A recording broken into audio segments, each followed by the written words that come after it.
My mother-in-law hates the fact that I don't talk to my family.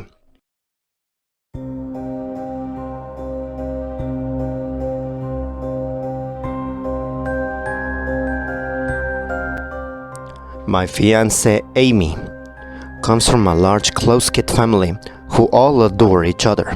When we met, I explained that I was no contact with my family, and she was okay with the fact that I wasn't comfortable in sharing why we don't talk.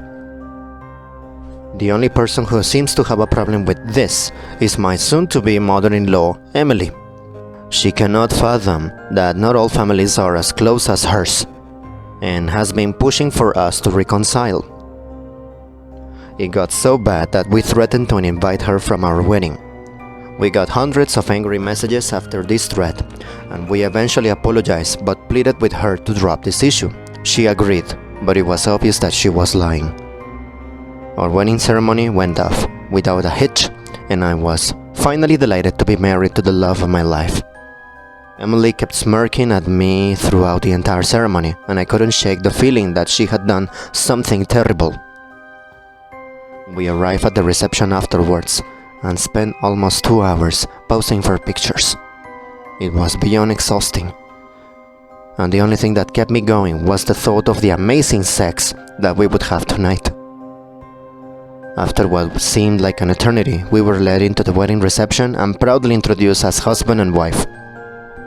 My face went ashen as I noticed my family interspersed amongst the tables. Emily walked over smiling and told me she had decided to invite them to join us on our special days.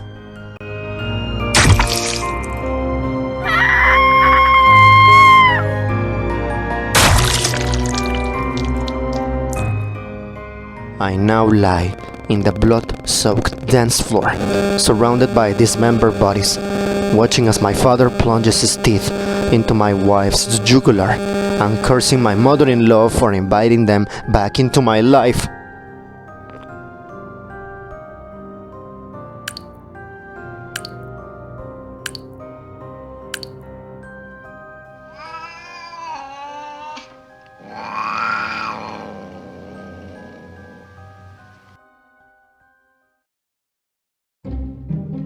My daughter Amy has been dating this weird guy Mark for the last couple of years. We have tried to initiate him into our family, but he seems very standoffish. I decided that the best course of action was to blend both of our families together, but he acted offended even though I knew it was a brilliant idea. I tried to persuade him to follow my advice, but he got even more irritated. He then convinced my beloved Amy to threaten to uninvite me from their wedding. I was utterly heartbroken, and the rest of my family were furious when they heard of this. We both apologized to each other afterwards, but I knew what I had to do.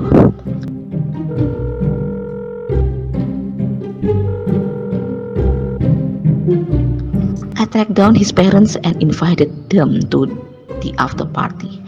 They kept asking me really weird questions like if there will be lots of shaded areas and what blood types we all had.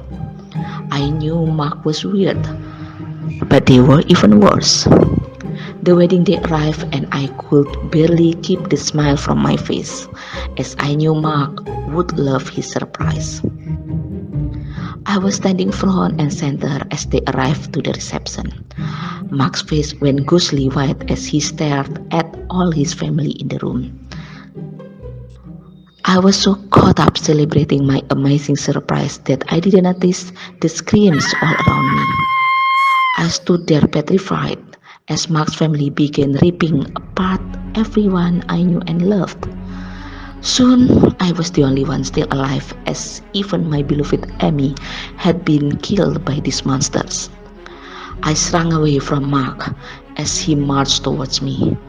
I stared in horror at his elongated incisors as he smiled menacingly at me.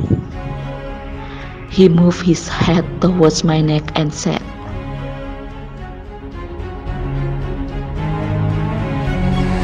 Gracias por darme la bienvenida. familia, querida suegra. Thanks for inviting me to your family. As I felt his teeth sink into my throat.